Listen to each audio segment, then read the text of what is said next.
590 nanogrammes par décilitre. C'est le taux moyen de testostérone pour un homme actuel. C'est 2 fois moins que la génération de nos grands-parents.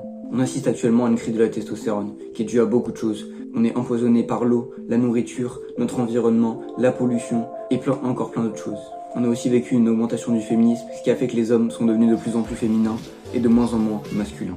Actuellement, la grande majorité des gens n'ont aucune testostérone et donc aucune discipline, aucune envie d'être une personne masculine, de se battre dans nos objectifs et de vraiment travailler dur. C'est dû à beaucoup de choses comme je l'ai dit, par exemple notre nourriture. On est nourri avec énormément d'édulcorants, de conservateurs, de colorants qui sont extrêmement artificiels et extrêmement mauvais pour notre santé. On est aussi empoisonné par l'eau, parce que je sais pas si vous le savez, mais il y a énormément d'œstrogènes qui sont présents dans l'eau potable. C'est pour ça qu'en général on vous recommande de filtrer l'eau, parce que sinon en fait ça va baisser votre testostérone sans même que vous en rendiez compte. Vous pouvez pas non plus acheter de l'eau en supermarché, parce que c'est contenu dans des bouteilles en plastique, parce que ces microplastiques qui sont dans l'eau vont se retrouver dans votre corps et vont faire baisser votre testostérone. Comme vous l'avez compris, il y a énormément de choses dans notre environnement actuel qui veulent détruire notre testostérone, qui montrent que la plupart des hommes sont actuellement devenus, il faut dire les termes, des salopes. Donc maintenant, on va voir comment on fait pour lutter, parce que forcément, vous voulez pas rester comme ça. Alors il y a plein de choses possibles, notamment faire du sport, c'est vraiment important. Je peux vous conseiller d'aller à la salle pour construire du muscle, mais vous pouvez faire du sport en général, aller courir, faire du foot, du rugby, etc. Notamment parce que le fait de suer, ça va évacuer les microplastiques dans votre sueur, et du coup ça va aider à augmenter votre testostérone. Il faut aussi que vous mangez des vrais aliments naturels que vous trouvez dans la nature, vraiment des aliments assez purs et très peu transformés.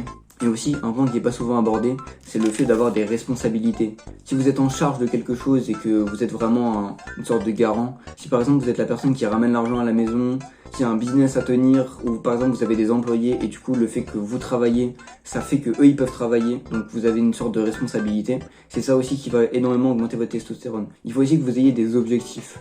Le fait d'avoir ce qu'on appelle en anglais un purpose, c'est-à-dire il n'y a pas vraiment de description en français, ce serait un objectif de vie, une sorte de mission, quelque chose où vous avez vraiment envie de donner 100% de votre vie, de votre concentration vers cet objectif, c'est aussi quelque chose d'ultra important. Et pour trouver cet objectif, il faut faire une seule chose qui est très simple, et bon, je vais réutiliser les termes de l'ONLV, il faut que tu fixes ton mur. En regardant ton mur, en fait, tu vas pas avoir de distraction et tu vas vraiment être concentré sur toi-même, tu vas te poser des questions, etc. Et donc ça va permettre de te rendre compte de certaines choses qui ne vont pas. Par exemple, tu vas du coup découvrir qu'est-ce que tu as vraiment envie de faire dans la vie profondément, pas juste les études qu'on t'a dit de faire parce que la société apprécie ça, vraiment ce que tu as vraiment envie de faire dans ta vie. Ça va te permettre aussi de modifier certaines choses dans ton environnement où tu t'es rendu compte que c'est vraiment nocif, et ça va vraiment te permettre d'améliorer ta vie. Alors j'ai beaucoup parlé de la testostérone et tout, de la crise, mais au final, pourquoi est-ce qu'on ferait tout ça? L'argument le plus important, et malheureusement il va falloir être honnête, c'est pour avoir la meilleure femme possible.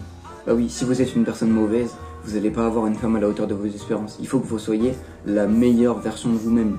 Le monde est une compétition.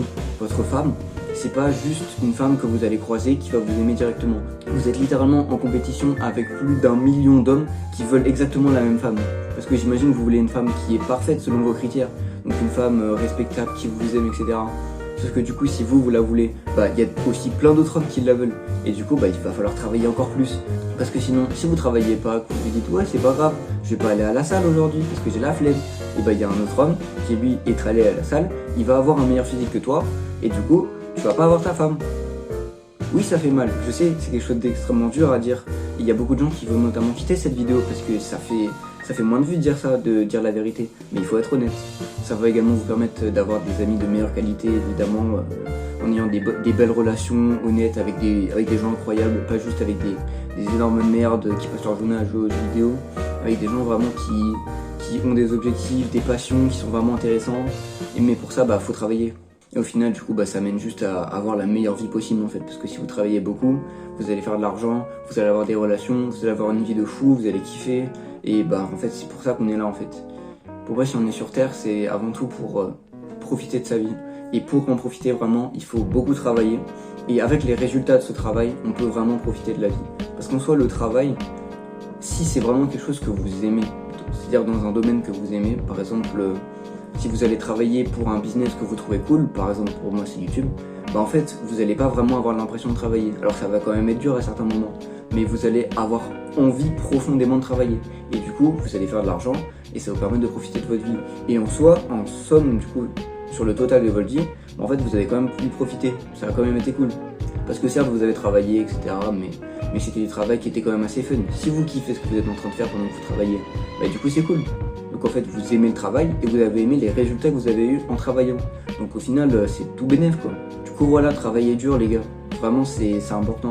En plus si vous êtes à peu près comme moi, période collège-lycée, bah c'est vraiment les années les plus importantes. Il faut vraiment que vous construisiez votre futur. C'est maintenant que ça joue. Parce que quand vous allez être en études sup, voire quand vous allez avoir un travail, vous n'allez pas avoir le temps, vous allez être trop occupé avec votre femme, vos enfants, etc. Alors que là maintenant, vous n'avez aucune pression. À la limite, vous avez peut-être une copine qui va vous faire perdre du temps et tout. Même si bon, normalement si vous avez une bonne relation, c'est plutôt une personne qui va vous pousser vers le haut. En fait voilà, c'est juste que vous avez le temps, vous êtes encore jeune, etc. Du coup, c'est vraiment le moment où vous devez commencer à travailler et à vous set up pour l'avenir. Il faut vraiment que vous ayez des bases. Par exemple, vous commencez une chaîne YouTube, vous commencez un business, quelque chose, vous allez à la salle parce qu'il faut faire du sport et avoir un bon physique à l'avenir. Parce que par exemple, on parle de la salle, c'est quelque chose qui est extrêmement long. Ça prend 5 à 10 ans avant d'avoir un vrai physique. Du coup, il faut commencer très tôt, ça prend vraiment du temps. Et du coup, le fait que de commencer maintenant, pendant que vous êtes jeune, vous avez l'énergie, vous avez le temps, vous avez juste pas l'argent, mais du coup, vous pouvez commencer maintenant quoi. Du coup, voilà les gars, comme je viens de le dire encore plein de fois, travaillez dur, vraiment c'est important. Du coup, on se retrouve dans une prochaine vidéo. Allez, va bosser, maintenant. A plus les gars.